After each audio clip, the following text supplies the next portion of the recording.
All right, welcome to another episode of Geek-men and the Masters of the Thunder Nerds. I'm Dustin. I'm Zombie. From Hira. All right, so that was a little intro that my eldest Thunder Nerd, Katie Cat, who has her own YouTube channel, um, she put that together. It's the wrong frame rate or orientation or whatever. It needs to be 16 by 9. That's the last little bit that I need to see if we can fix. But yeah, that she put all that together. I thought that was pretty fun. No, that's I changed your picture as requested. I'm not screaming like a lunatic in it. Yeah. So I actually kind of like the way it's formatted, the way it fits on the screen actually, because you get to see like on one side of the screen the logo, Geek-men and Masters of Thunder Nerd shows, and then on the other side, so you got the marquee peeking through it or whatever. So I think for like an intro wise, leave it like that, but make your marquees to where the two movies are one on top of the other to fit on the side. You see what I'm saying? I You do get not. it? I do. I do. She gets it. Yeah. So go back and watch it. You'll get what I'm saying whenever you repost it. So like on one side of the screen you've got Geek-men and Masters of Thunder Nerds Right here. Yeah. and then you've got the new intro in the middle. But then on the other side of the screen, we've got John Carter of Mars peeking out. Instead of just John Carter of Mars, stack them so that they're on top of one another on the far end, the far right to the screen. That way you can see both the movies that we're going to be talking about that night or whatever. We've got the logo, and then we've got the new intro. Okay. So I think it works. All right. Yeah, I see what you're talking about. Yeah, instead it's side by side, stack them and size them down so that they'll fit in that spot. Beside right. the intro. Well, because when I put this up, this is an overlay. Mm-hmm. And so I have the little Geek-men Masters of the Thunder Nerds over here. Right. And then it displays over top of our video. So if I start this intro, it'll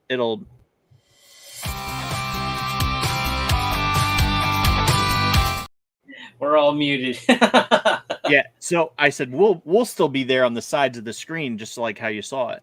So that's why I snuck and did this overlay to sort of try to blend it a little bit. Right. Well, what you're calling the overlay is what I'm calling the marquee. Yeah. Just kind of in theme with movie, Mm-hmm. Anyway, yeah, no, I get you. I like troubleshooting live. Yeah, well, I mean, it's ADHD theater. We're the Bad Batch of podcasts. Call us what you will. We are rebels without a cause. We're defective and effective.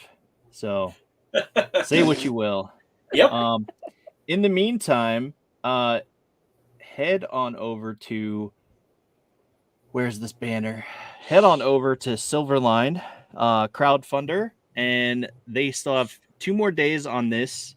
And I will present if I can. Let's see, present. Share screen, Silverline team up, share. So as you can see, it's already backed. It has 1 day to go. And they are just this foil cover is so amazing. And if you're not funding that, it's a travesty. So I think it was like, I don't know, $22 for this option, the nice shiny foil cover and shipping all together. So it worked out. And again, you have a day or so to get in on this. But that is Silverline Team Up, and we've talked about it on the podcast for 2 weeks. We talked about it back to back. So yeah, Go check those videos out if you have not seen them. You'll learn all about it. And we got to talk with Roland Mann, who writes it, the penciler and the inker, and it just, and they were really good chats, and it gave me a lot of inspiration. So it's a good time. Good. But yeah, so anyway,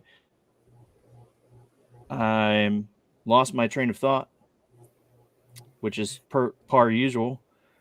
Yeah, per usual. But anyway, did you get anything in the box? I did. All right. You I'll want pull me to you go up first? here and let's go go for it. All right. So I've been out for a couple of weeks. I've gotten quite a bit in, so I'm not going to go through all of it. This is only a fraction. Mm-hmm. Been wheeling and dealing, doing a lot of trades. Dustin, I was telling you about one of them before the show. Yeah.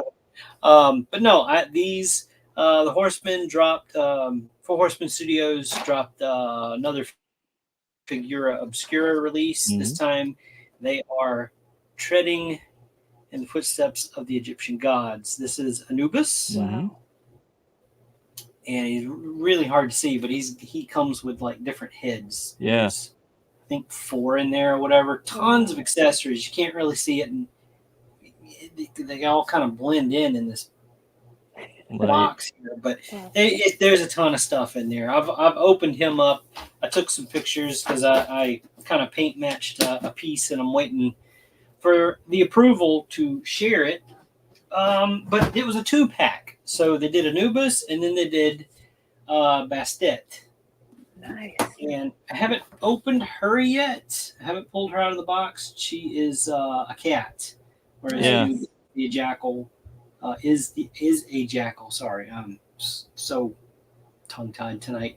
It's just new parts on both of them, I couldn't wait to open Anubis, but yeah, no, these are really cool. Your typical Figura Obscura releases with the Nate March artwork and the magnetic box. Absolutely beautiful, stunning. Yeah, really awesome artwork, and he snuck in some Easter eggs here. If you look right here, you'll see a couple of familiar looking shapes. I'm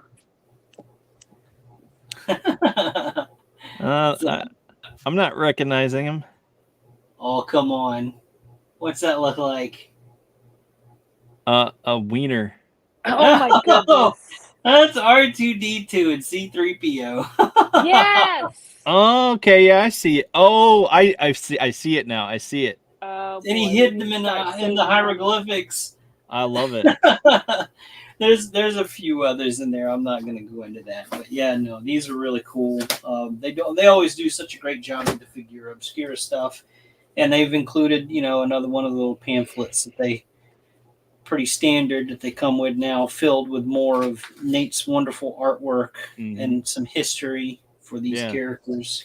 They announced this is going to be a subline of Figura Obscura, so we will be revisiting more of the Egyptian gods. Hey, Jessica, welcome back. Yeah, no, that's all I'm gonna share tonight for what I've got, because I've got quite a bit in. Like I said, some of it is stuff that I have to work on. Haven't had a whole lot of time to really mess with any personal stuff. Time is short. But I hear you got some really exciting things in. Yes, I did. Complete in my box. Big Bad Toy Store. Anyone care to wager a guess? Well, I know what it is, but let's share it. Let's share it with our audience. How about Geek-men and Wiley Kit? There you go. And Yeah. Loro. I know you're excited about that one. Yeah. I'm surprised you haven't opened them yet. I know. It's been a busy week. Oh, when I know it. So I know it's nothing compared to what you're going through, but yeah, Yeah, I'm super it's- excited. I almost didn't open the box, but I'm like, you know what? I need to at least look at it. I couldn't wait any longer because I was just gonna wait till Friday, and then but yeah, I just couldn't. I was just like, yeah. I think Pumaira's like, I thought you were gonna open those on Friday, and I'm like, I couldn't wait. I don't blame him. I had to at I'm least check surprised. them out. No, I don't blame you at all. I mean, I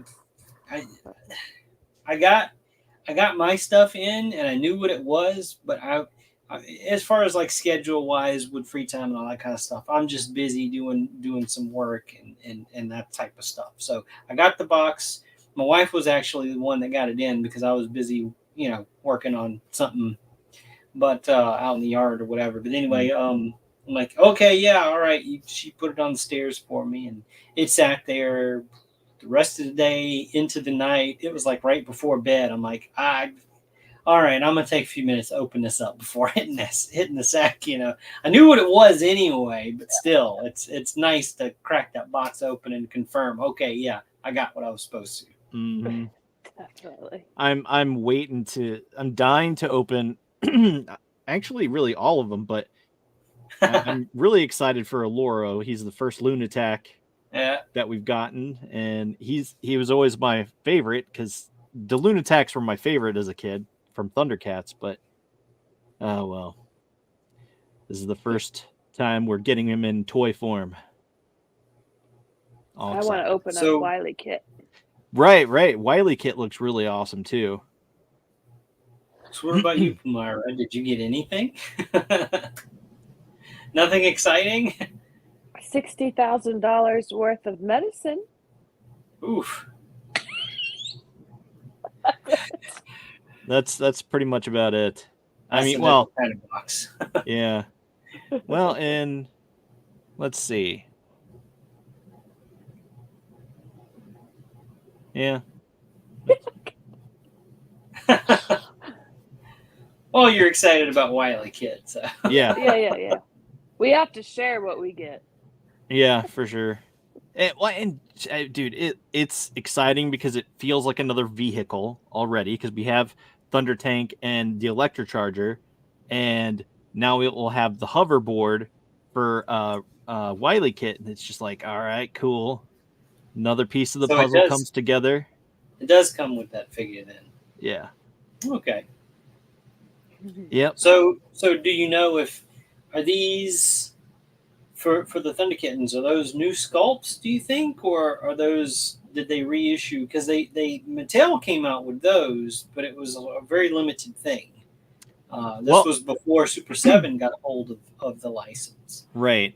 Well, it is kind of hard to say, but I do know there were a lot of issues with like the size with the original. I think it was actually a San Diego Comic-Con release, exclusive release, where they had Wily Kit, that we had the twins and on their boards, and so there were a lot of complaints about the sizing and whatnot, and from what I've heard, I don't have those personally, but I know that people who have them have really approved. They've said they've really did a good job.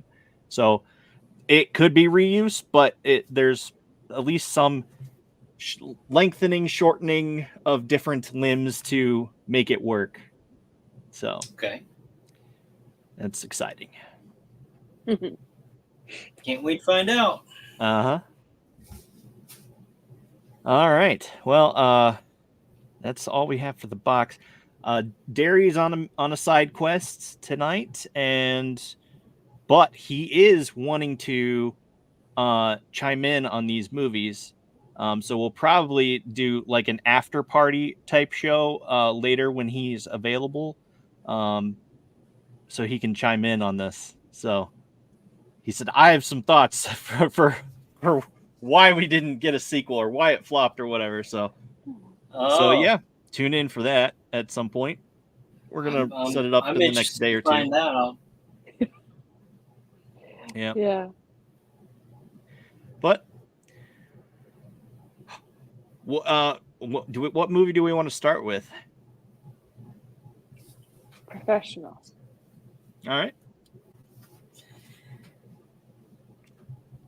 I'm Natalie guessing you've watched Portman. these, right? Did you? I watched it. Yeah. Oh, okay. Oh. Technical difficulties. That wouldn't be ADHD theater if there weren't some technical difficulties. Yeah. For sure. Natalie Portman is teeny tiny in this movie. Well, she's 12 in this movie. She's 12 years old, so Yeah. Oh man. This movie came out in 1994, Uh-huh. and I am not ashamed to say, as a 14-year-old boy, I kind of had a crush on her back then from this movie. It kind of felt even weird back then to even think that, because I'm like, she's 12 though. I don't know. It was, but I think this was her first movie, if I'm not mistaken. I believe that's what we said last week. So this think was Gary kind of confirmed her. that. Yeah, this was kind of her cinematic premiere, and I mean it. So there's two versions of this movie. Okay, so the one that is most likely the one that y'all watched, where it was the more edited version for the U.S. I've heard that there is a European edit that's a little bit more racy. Whoa. as far as her advances to Leon. Yeah. So this movie is, for that very reason, is controversial to a lot of people, because it's viewed as an inappropriate relationship between a child and a grown man. Right. Yeah. But as I kind of hinted at last year, this grown man actually almost mentally, maturely, he's more of a child, whereas because of how she grew up, mentally she's more mature. She gets, not everything is, great in the world. Right. Whereas he kind of functions. It's almost like somebody in society that is a functioning what's the condition? Alcoholic? No. It'll come to me in a second. Oh, like a high functioning. It's like you're not all there, Asperger's, but you're there enough to be able to live on your own and everything, except for when it comes to killing. Like he's like a savant with it. So I can't think of what I'm. Dang it! And I did this earlier today, and then it just the light bulb went off. I'm like, oh yeah, that's it. And then I'm like, I'm going to choke on the show. Here I am choking. But no, I'm interested to hear what y'all thought of it. Okay, so because I watched the version on Netflix, and while I knew what was going through her mind, like, I didn't feel like he reciprocated it in that way. I personally felt like it was more of a love that you have for like a sibling or little sister or something like that. I thought it seemed more innocent. So I don't know if in the extended version or whatever, it might get pushed beyond those limits. So it could be a different story then. But that's how I felt. Like he just genuinely loved her and didn't want her to come to harm. And so he was willing to do whatever it took to get her out of harm's way, and he's, there for her all the time, and even up till his final death, as he's just like, yeah, guess what? She says hello. Yeah. I loved it. And I mean, he did. Oh, go ahead. Oh no, I was just gonna say, and I mean, her parents were trash. Step parents. I don't think anybody was real but her brother. Full family, like No, that was her father. That was her father. Yeah. Yes. So that was her father. It was a stepmother, a stepsister, and her half brother, because they shared the same father but a different mother. Right. Jeez. Yeah. Okay. So she had no love for the sister because they weren't related by blood, but for her little brother, which would explain a lot about her mental maturity, because, she even admits, like, I pretty much took care of him. Right. When she was speaking to Leon about, because he asked, aren't you sad about your parents? And she was like, hell no. Right. It's like, no. And my stepsister always said she wanted to lose some weight. Now that bitch can rot. Right. Oops. She has earbuds in. Yeah. Okay. Sorry, I saw the kid. I'm like, I messed up. No, you didn't. Okay. Yeah, no. But yeah, Myra, what are your thoughts? Why didn't he want to open the door for her in the first place? He He's an took forever to open the door. Huh? So he's an introvert, and he was pretty much set up in that hostel, whatever you want to call it, that like hotel-like place, apartment building, by his handler, who was telling him, "Oh, I'll take your money and it'll be fine. It's better than a bank because I don't squeal," all that stuff. He set him up there, and he was his contract killer that he would go on hits for. So he got all of his jobs through that Tony dude, and that's who had him. So he wasn't really supposed to communicate with anyone, and the fact that she saw him as he's walking to his door and knew something about him, like, oh, you want 2 milks, right? And she knew something about him, and that's more than anyone has ever even cared to know. Yeah. Also, I think because of him being a contract killer, and he knew what was going on from the gunfire, he was probably like, okay, yeah, these are more bad guys. If I open this door, are they going to just, kill us anyway? Right. So, but true. I think there was that little bit of caring there, because she cared enough to, kind of be his friend in passing in the hallway. That he was like, I can't let her die. So he went ahead and opened the door. Like he could see, yeah, she's in trouble. She's gonna die if I don't. Exactly. Yeah. Okay. Hey, no. But it's one of those things, like, it would be hard not to open the door and, yeah, sure, come on in, kid. Let's get out of the bad people's way. Like, but that's like a different story. Like, if there was someone after her and wanting to kill her, and we saw that, it's a different thing. Like, you're gonna be like, okay, well, I could open the door, invite her in, and then they'll just kill me and my kid, or the kid and whatnot anyway. So it's like, do you want to get messed up in that, or, well, he took a gamble and he did.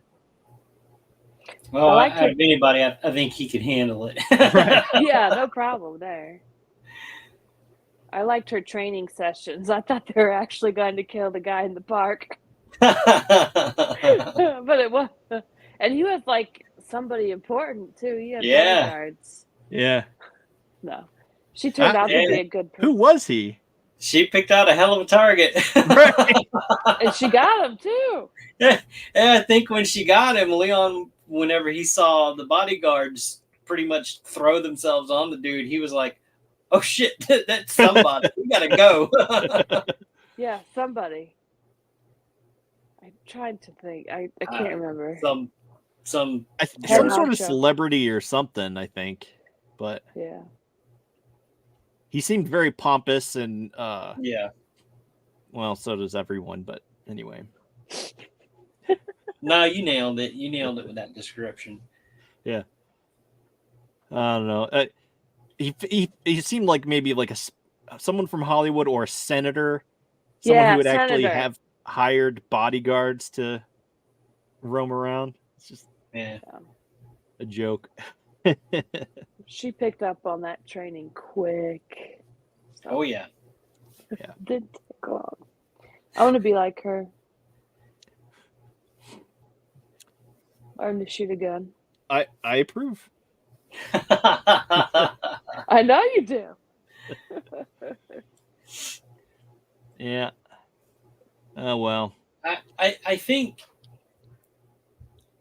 because of how she really had to grow up and endure her father being a piece of crap. Mm-hmm. Basically, what started the whole problem was he was like a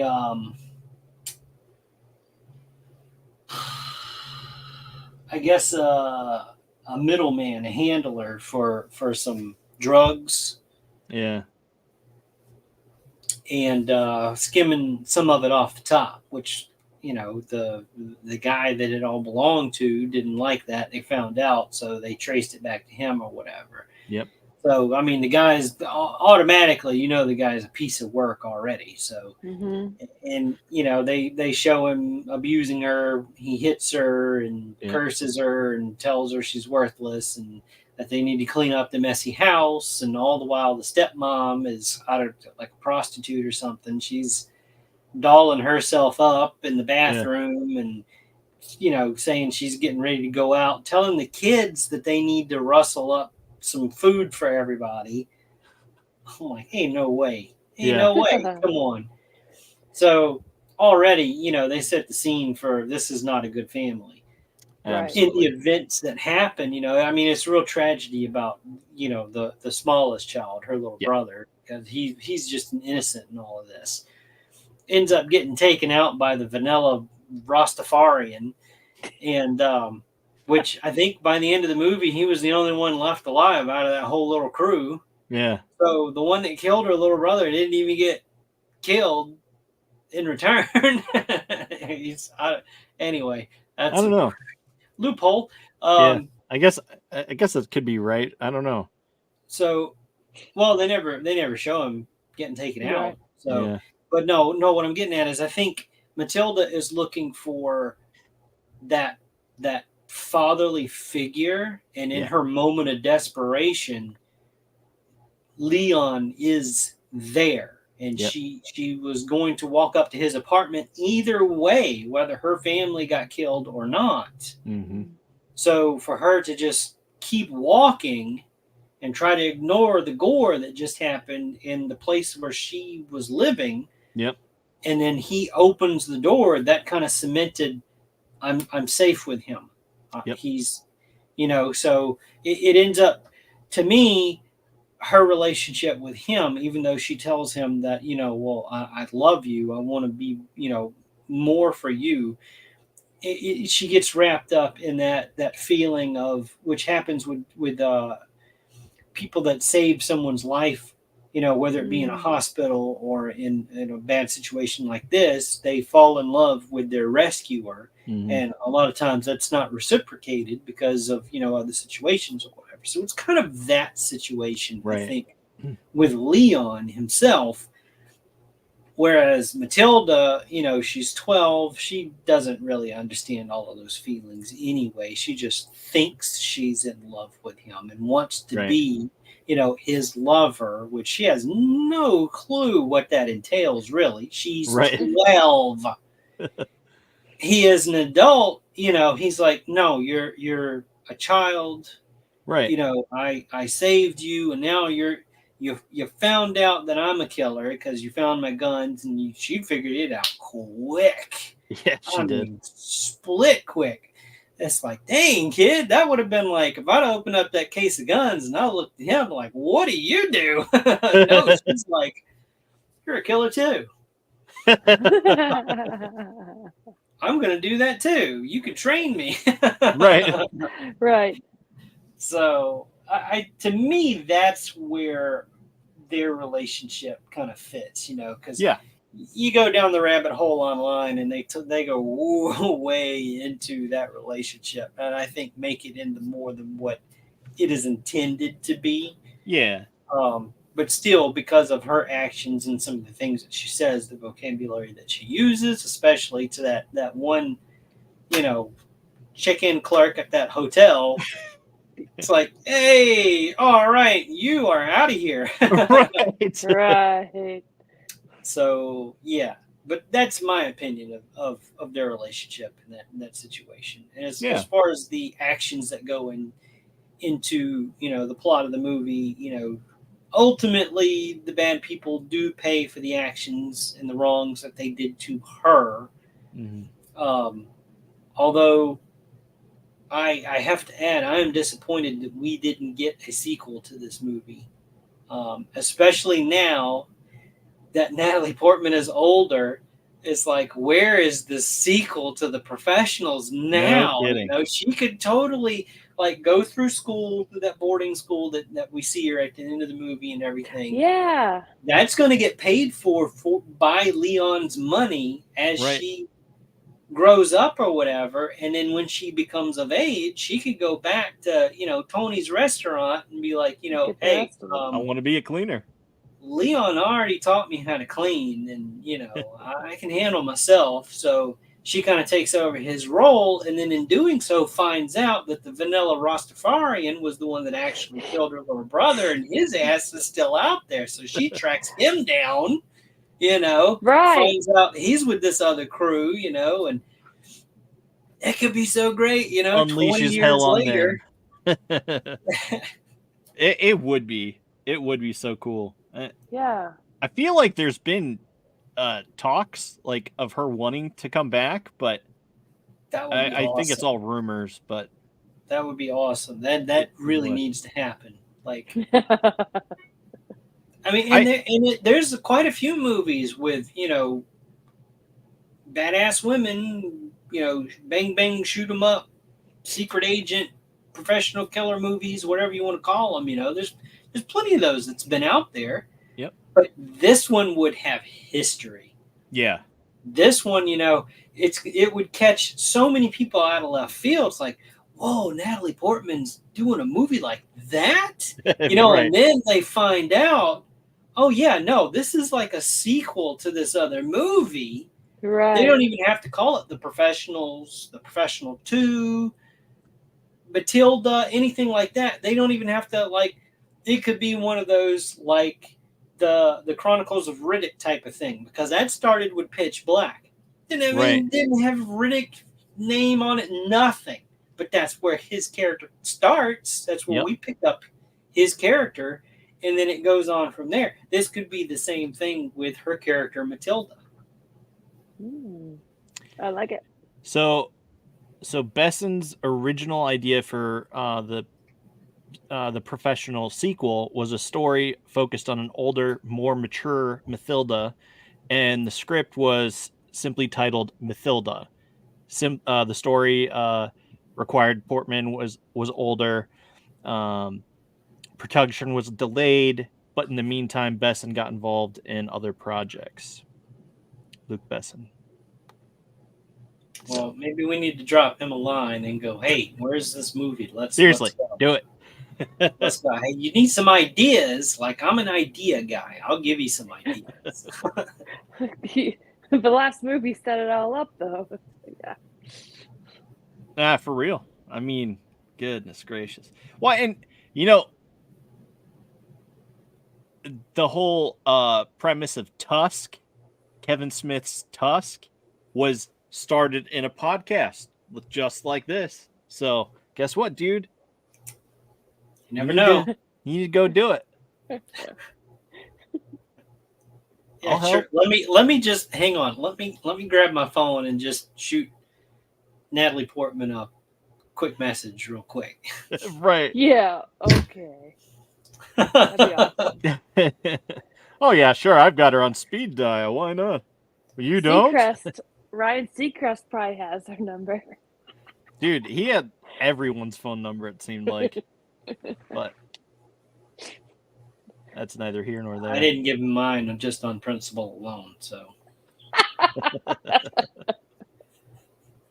listen, I can't have everyone just randomly calling me. you know how many phone calls I just ignore? Yeah, you'd be one of them. All right. Right. It I don't know. Anyway, John Carter. What'd you think? I think the subline for this movie should have been "Your spray tan is showing." That is that just would not leave my head this whole movie. This movie probably kept spray tan salons in business for 2 years straight after this movie was released. I mean, man, Who was spray tanned? Everybody. Like everyone on Mars that was a human. They were all red-skinned. Well, yeah, I thought those were like, those looked more like No, like I'm not talking about the tattoos. No, the actual skin color. Go back, pull up another scene with him standing next to anybody from Mars, and every humanoid on Mars is like all one color. There's no variation. It's their skin is noticeably like orangey red. Just their skin, not the tattoos. I thought they were calling her the Red Woman because she was her skin. No, well, traditionally in the story, a Princess of Mars, they talk about how their skin is more of a rust kind of color anyway. So it's not like a Caucasian or any variation of that we have here on Earth. It's much noticeably redder. Mm-hmm. You make me explain my joke here. That's not cool. You just didn't notice. You were just like, oh yeah, half-naked people on Mars. Okay. Hey, listen, I read the book, so. Did ya? Yeah. So it's like, honestly, I was surprised she had that much. She was that clothed, because she had like next to nothing on in the books. Right. Well, it was more like Red Sonja. You know how she has just also, like that mesh top type thing, and also under Disney. So, well, yeah, but I don't know. So this is a very special effects, CGI special effects heavy movie. Yeah. I have not read the books. Let me state that. So I have not read the books. I know of them. I know things from them, but I have not actually sat down to read them. So I don't know how faithful the movie was to any one particular part of any of the books, or what have you. I knew about the four-armed alien creatures and the white apes and the skin color of the people of Mars and all that kind of stuff. So I went into this expecting that anyway. And I had not seen this movie from start to finish until this week. I have, in fact, only seen bits and pieces of it at any given time. So I'd never seen the very beginning. I think the earliest that I'd seen was where he was already running from General Patton when they found the cave. So everything before that I had not seen. And then also the ending. I don't think I'd seen the ending. So in all of this and several viewings of just bits and pieces of mixed, so it was all scattered in my head anyway. So it was finally, it was Put together. okay to finally see it from start to finish. I get the flow of the movie a little bit better now. So, as far as the special effects go, for what they are, I mean, they were pretty good. I like the four-armed alien dudes with the tusks. That was pretty cool. I like their design. Mm-hmm. Well, and I mean, there's been that meme that goes around. It's like CGI effects in 2008 films, and then it's like 2000 or special effects today, and it's like night and day difference, because they had like the third eye of Agamotto or whatever his name is on Doctor Strange, and then they had that weird I forget the character's name. From what? He's that head in a box. Oh, MODOK. Yes, MODOK. Yes, I knew exactly who he was talking about. This is the head in a box, MODOK. Yeah. I could not think of that for the life of me, but so that they had those two next to them, and it's just like, well, awesome versus that, and it's like, I have not seen that Ant-Man movie yet. It's on my to watch list whenever I get the chance. I thought both of those examples that you just gave looked hokey. The third eye and what I've seen of MODOK. That's. I mean, holy crap! As I was watching Doctor Strange in theaters, I think, right? We saw that in theaters, right? Yes. Yeah. As I was watching Doctor Strange in theaters, I was just like, what the fuck is that? It's like, that is stupid as shit. Like, are you kidding me? I that took me out of the movie immediately. I'm like, surely that's gonna be fake. Like, he's dreaming that or something. And then the movie, the credits roll, and I'm just like, what the? I thought that was a terrible way to end that movie. Doctor Strange is a strange one anyway. Yeah, I was down with it for the first one and most of the second one, but I was just like, oh yeah, this is cool, this is cool, this is cool. What the hell is that? Like, that was stupid. Doctor Strange, it's almost like they could throw. It's like the Horsemen do whenever they name a character. They just throw a bunch of random letters together and try to pronounce it. And then it's by the book of blah blah whatever it is, and then it's just okay. It fits. It's Doctor Strange. We can do whatever we want here, Right. Ultimate Spider-Man kind of made a fun of that example, just itself, in the cartoon whenever they had that running, and because they even he and they may have done it like fourth wall-ish, but I don't even remember what he said, but he pointed it out like, I have no idea what any of that is. But I can't wait to find out. It was something like that. Yeah. But yeah, with Doctor Strange, it's almost like, yeah, okay, whatever. It looks like crap. Well, that's what it's supposed to look like. It's supposed to look like that. Whatever this demon is that he's borrowing the power from, that's what that looks like. It doesn't have to look good. Like, yeah, okay, come up with whatever excuse you want. I say it looks like shit, so whatever. Yeah, for real. I don't know. That movie just, I was so disappointed. I think we've only seen one other of those movies in theater. I think we saw Thor: Love and Thunder at the drive-in, and that's the last one we've watched, and that was a rough one. Great either. Yeah, that was a rough one. Marvel is not doing too great in my eyes either. It's right. I think they've gotten complacent. They've gotten a bit lazy because they're like, we're on top. you know, the success of phase 1 or whatever, and now they're trying to do phase 2, and we're on phase 4 or 5 I don't even now. know. I don't even know what they're doing. You know, Wow.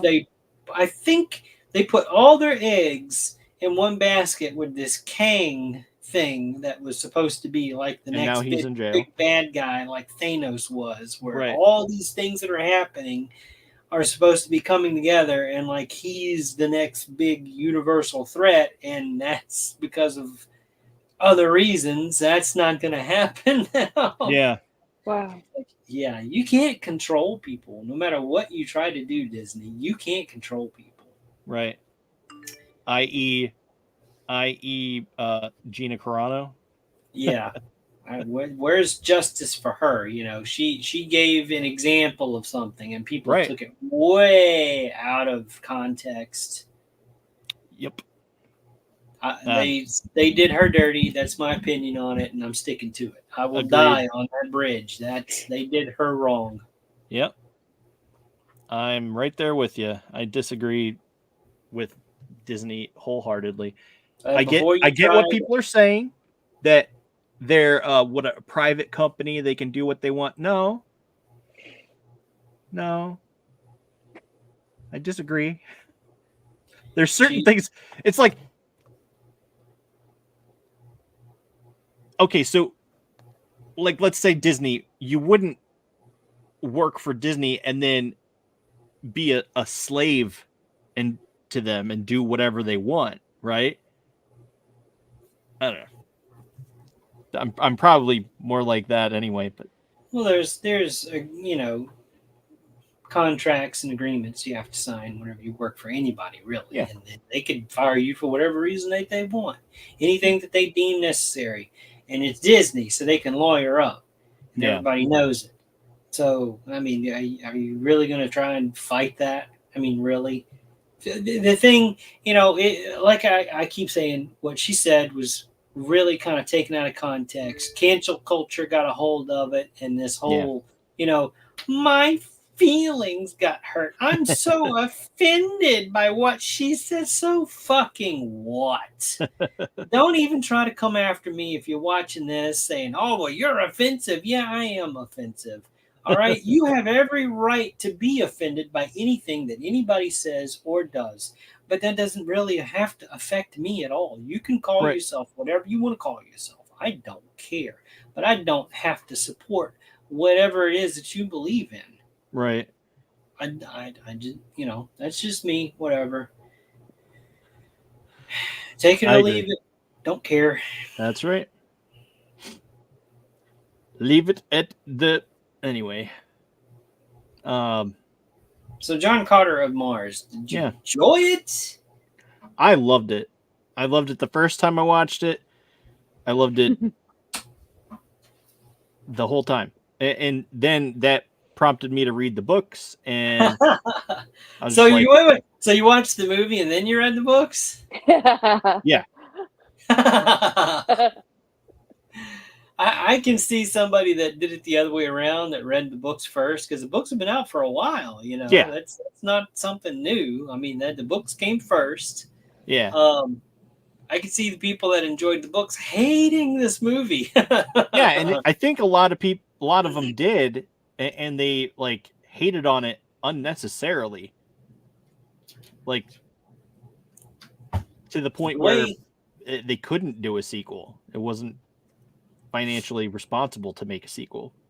I mean, the way that I look at stuff like this is you've got a different creative team that's working on something that you're taking information from a source material, like the books in this case, but a different creative team is looking at it and going, well, let's put a little more modern twist to certain things, and let's change, you know, it would be kind of hard to do this that they talk about in the books. So let's change it in a way that makes a little more sense for our times, which I think is what happens in a lot of these movies, because you've got all of these movies that are based off of, you know, comic books or video games or books, literary sources that have, been out for years, people fall in love with that. Just like, the Star Wars movies themselves are a good example. People loved that original trilogy, episode 4, 5, and 6. That's what they grew up with. That's what they knew. That was all they had for a long time. Then the prequels come out and they hate them. Yep. Hated everything about them. But it was movies that it came from to begin with. Right. Different times. Yep. Just like the sequel trilogy came out years later during different times. You've got different views, people that call the shots on these types of things. They go, well, I want to see this, this, and this in these movies, and you're going to do it, or I'm going to pull my funding. So that's how stuff like that happens. The way that I see all of this stuff is, even though it's based off of material that you may be familiar with, think of it like a side story. It's another telling of something that you are familiar with. There are going to be things that are missing out of it. There are going to be things that are added to it. Yep. Just look at it as an enriching part of the story. It adds a little bit more information, a little more to your history, a little more to the lore that you fell in love with. It's kind of like how I had to look at The Walking Dead. I knew about the comics, didn't buy the comics. I remember picking up issue number 1, standing in the comic book shop. Had I known, I'd have bought every issue 1 that they had at the time. I didn't know it was going to be as big as it was. Picking it up, looking at it, flipping through it, going, oh, this is kind of cool. This is neat. Oh, it's in black and white. That's different. Set it down. Didn't really even think about The Walking Dead until they announced, oh, we're going to do a TV show. We're doing a series. So I remember it premiered on Halloween night, and I'm watching it at home on Halloween when it premiered. And I'm like, okay, this is actually kind of cool, So I went back and started buying the trade paperbacks. Immediately noticed differences. I'm going, okay. Right. So they're not going to do season especially. Yeah, so they didn't do this. They did this in the show, and that's not in the comic, and this is in the comic, and that's not in the show. So immediately I knew, okay, they're not going to go, page per page, scene per scene. And they kind of kept it separate. But there's plus to that as far as, you get one story from reading all the comic books, and then you get a different story from watching the show. They can exist together. Right. So much so that the comic book ended, I think, before the final season of the television series, for the main, not talking about any of the spin-offs and all that kind of stuff. Right. Just the main show, The Walking Dead. Yeah. So it would often get mixed up in my head sometimes, because there would be these stretches between, because I stuck with just getting the trade paperbacks. So I would finally get another one of those trade paperbacks in hand, and I'd be reading it, and it would get crossed in my head with the show. Like, wait a minute, did that happen in the book or the show? I can't remember.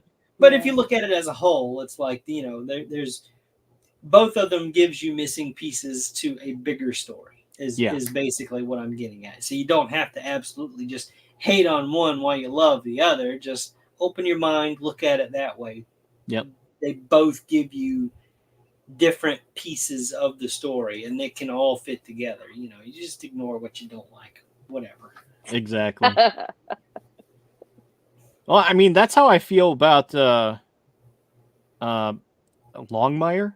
Have you read those books? Or probably not, but they had a show on for like 6 seasons, and watched it, loved it, and then I saw that it was based off of books, and I'm like, okay, cool, I'll go and read the book. And I knew that the first season was roughly the contents of book 1, but then everything is different after that. And so it felt like I had those actors in my head already, and as I'm reading these books, they're still in my head doing things that they didn't do on the show. And it's just expanding, and it's just like, oh man, this is so cool. Like, it just enriched it for me, because it's just like, oh yeah, this is awesome. And I still read them. Have another one coming out this month at some point. So I'm wanting to get that. I think it's something to do with cold. Anyway, it's I'm excited to read it, but anyway. Well, I've been rambling on about acceptance on various things. Palmyra, what did you think about this movie? How did you feel about it? I want to find a cave with a lot of gold and get sucked up to Pluto. No, yeah. Pluto's cold. Well, okay, fine. Then Mars. It was really good. Yeah, I want to become rich like that.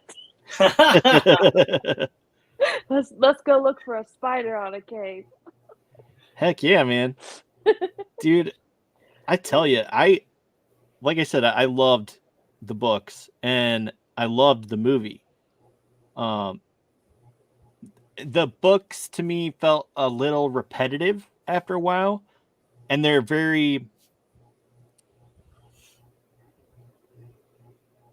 written at a time when like women weren't really as seen as they are now. You know, so it was always just like, oh, you can't do that because you're a woman. But nowadays it's completely different. So like Deja Thoris, I don't think she could fight or was a professor. I don't think she was anything like that they talked about in the books. She's just like, oh no, a damsel in distress type girl. And he was very much like, and that's the thing about the books. The way he would describe things, it would always be like,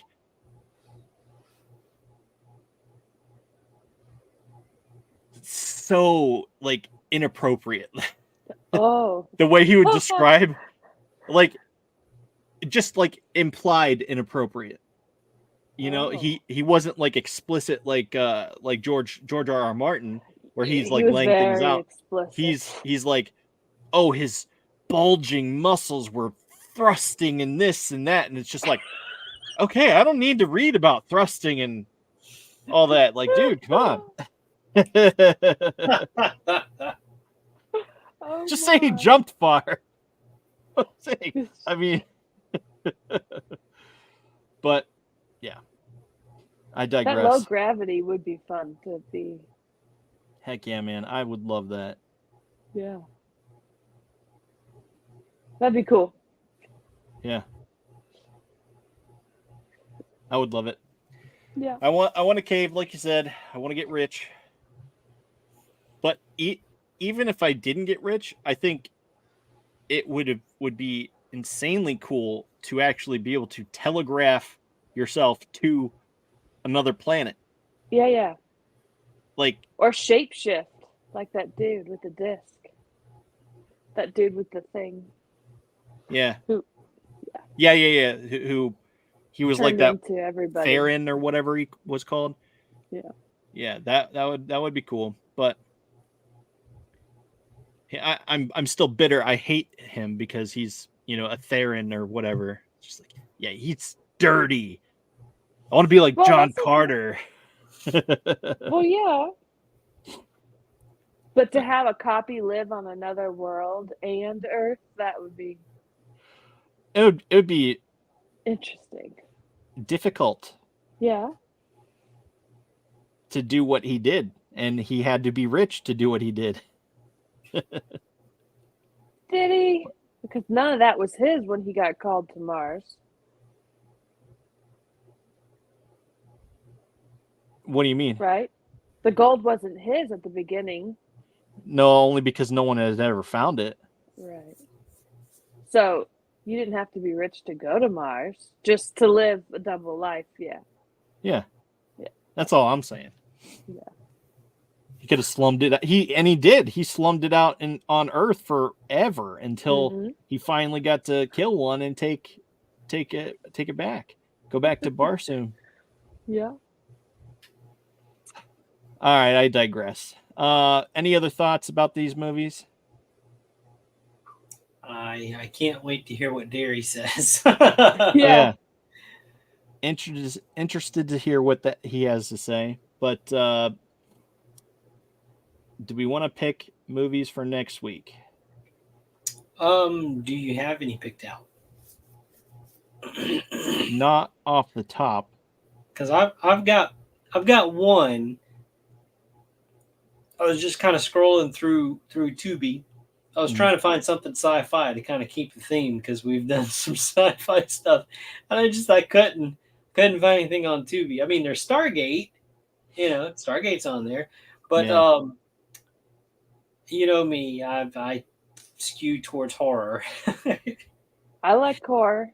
So this one's got your boy Pedro Pascal in it. Oh, whoa! Okay. It's called I think it's called Blood-Sucking Bastards. Okay. All right, let's look this up. Blood sucking. Nope. I only saw the little like the 30-second snippet that they give you when you go on Tubi. It's something to do about office workers and like their new boss is like a vampire and he's Cool. Let's see. Oh, I pushed the wrong thing. How do I get out of that? All right, am I presenting? Can you see? Yeah. Okay. That's it. Blood-Sucking Bastards. That's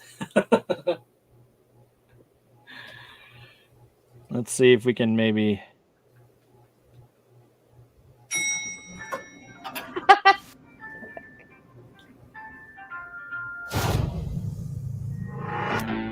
Hey, please, can we talk privately? Just somewhere else. Don't call me Mandy. You guys put together the numbers for Friday's presentation yet? What presentation? Boom! Tag, you owe me $50. Hey, can I borrow $50? I'm making a pretty big announcement today. I think he's gonna make me sales manager. I'm proud to announce our new manager of sales, Max Phillips. What do we sell here? Chicklets. Our mustaches. Yabinatrix. No, Michael. We sell dreams. That's my name. Our goal for this month. $1 million in sales. And if we don't, we'll be forced to kill all of you. You better do what he says. Max is cleaning house. We're gonna get this place lean and mean, Theodore. Is it just me or is this office getting darker? And colder, too. Look. Oh, yeah. What the hell's going on right now? It's kind of a long story. I want you. I'm a virgin. You all are. Well, that wasn't a Oh, long story. No. Oh. We need your help. The entire office has been turned into Vampires. vampires. Vampires, yeah. Did everybody know but me? It seems that way. We need to arm ourselves. We need weapons. I was waiting for you to say that.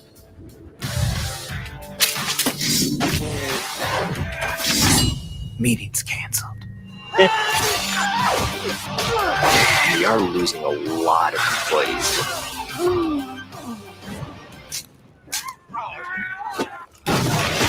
the pencil. Sucks.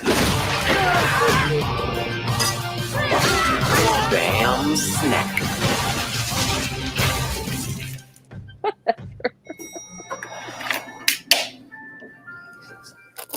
Jeez, the vampire that takes a bite out of you is gonna be up for a week.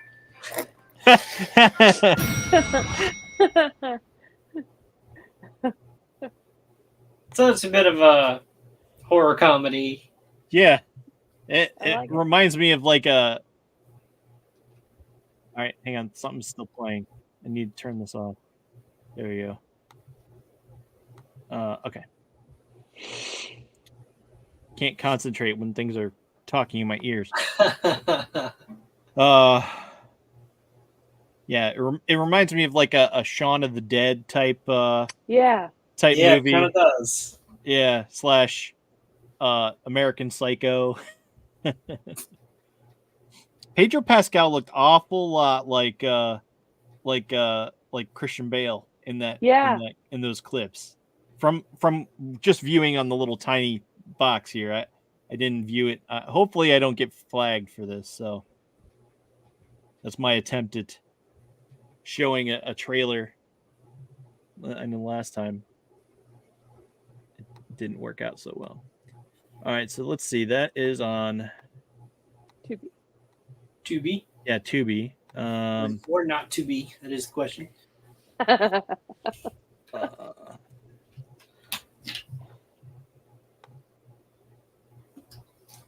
There's something on here that. So do you want to do another horror, or do you want to pick something, or because I've got one that no, I don't want you to play. Damn it! I left it sitting too long.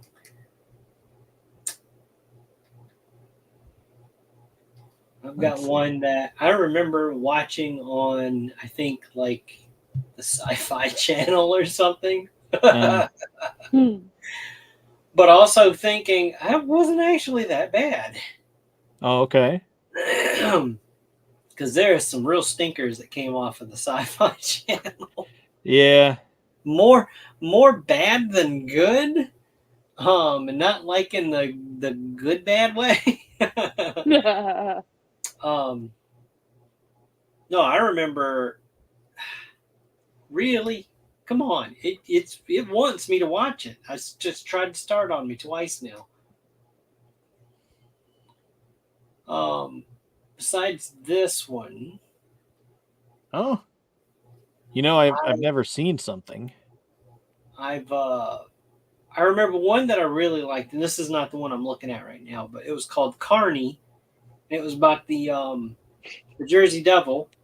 Okay. That one wasn't that bad. I remember liking that one, but this one that keeps trying to make me watch it now is called Splinter. Splinter. Yep. That sounds familiar. In a derelict gas station, a young couple and an escaped convict fight to survive a parasitic monster that turns people into porcupine-like zombies. Now, this isn't like Zombievers. It's not really a comedy, so it's very much one of those, middle of the woods. People find themselves in a bad situation, and there's this creature thing. But the way it was done, I remember, like they're traveling in the woods on back roads or whatever, and they run over this thing in the road, and it like bursts one of their tires or something, so they have to get out and they have to change the tire, and it's like, I don't know, it looks like a porcupine or something. It's all prickly and stuff, and it's kind of twitching. And is it 2021 or 2008? 2008. Basically, Okay. if it sticks you with one of the thorns, like you're infected, you're gonna turn into this spiky, prickly zombie kind of thing. Let's do it. That. Yeah. Well, let me. What was the thing that you said that you hadn't seen? What did you find? Oh, I've never seen. It's a stupid thing, but holy crap! Is this your Day. Tubi? What's that? Is this your Tubi? Yeah. Wow, mine does not look like that. Of course, I'm on a TV. Yeah. No, the first thing I noticed when I typed in Splinter is I see cannibal hookers, and it's like, I will dance on your grave, cannibal hookers. It's just like, no, but the thing I said I hadn't seen was I've never seen Child's Play. Oh, really? Yeah. Okay. Well, let's save Splinter for another time, and let's do Child's Play. Is it still available? How long is it available for? I'm looking now. Oh, So this is 1988. Doesn't say how long. Let me click it. Add. No. It didn't say play. don't. It won't. Yes, it will. Hit pause.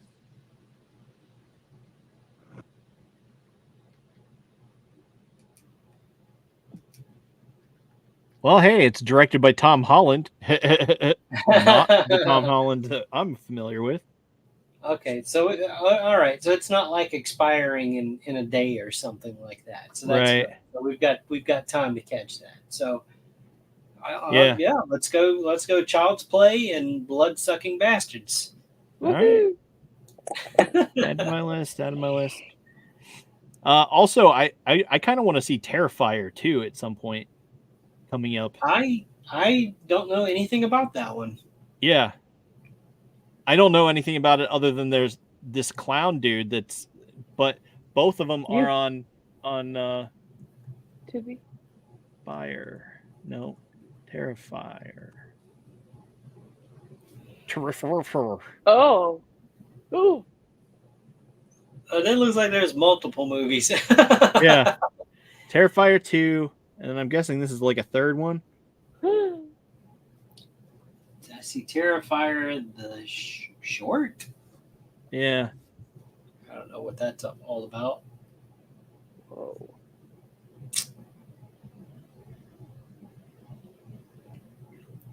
Getting it on, yeah.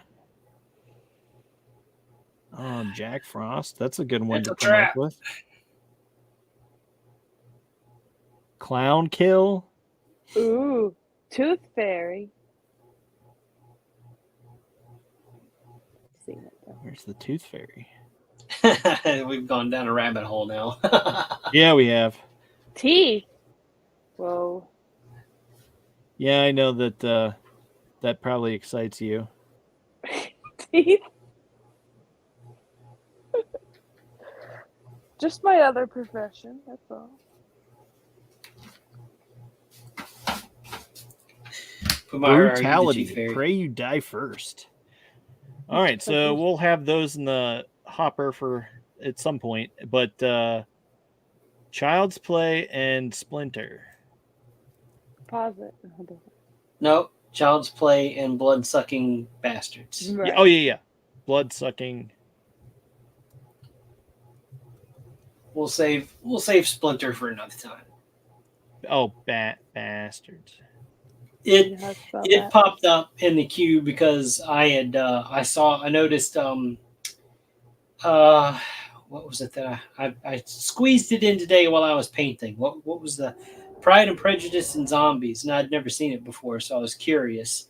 So while it had zombie stuff queued up, I saw Splinter and I'm like, oh, that sounds familiar. And I clicked on it. I'm going, oh, I do remember this because it's got Jill Wagner in it. It does sound familiar too, like just how you were describing it. But but then again, it could be like just the Zombieverse thing that's in my head still. It's nothing like Zombieverse. and like when it twitches, when the little Splinter creature twitches, it makes like this cool little like rattling kind of sound. It's a crazy movie. Like it, I don't know. We'll add it to the future watch list. So we'll keep it. We'll just keep it with 2 movies.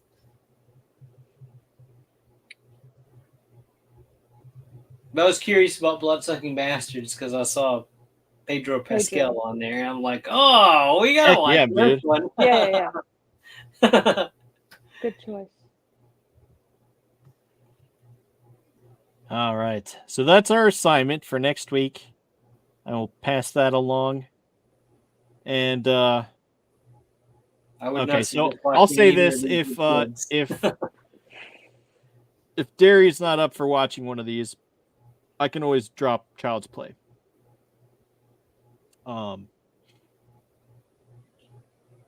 Because I do plan on talking to him at some point this weekend. So, but sounds good. I really want to go open up these figures now. I know you do. It's literally all I've been thinking about. do another review video. Yeah, Haven't I'll done tell you one of what. those in a while. I'll have to do it with my kid because, man, I'm telling you, So she was zipping along. She's like, oh yeah, I'm not familiar with iMovie. I forget how to use that. Is there any way we can put this in CapCut and I can help you with it? And I'm just like, okay. So I open up CapCut and she's like, okay, yeah. Now just go ahead and pick the pictures that you want. So I started picking the pictures, and then I'm just like, all right, here you go. And she's like, here you go. And I'm just like, holy crap, that's awesome. She's really good. that is awesome.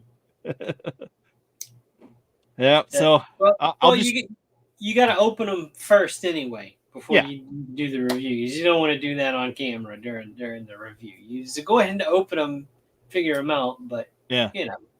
make that review. Give Super 7 a little bit of love for something that you love. Yeah.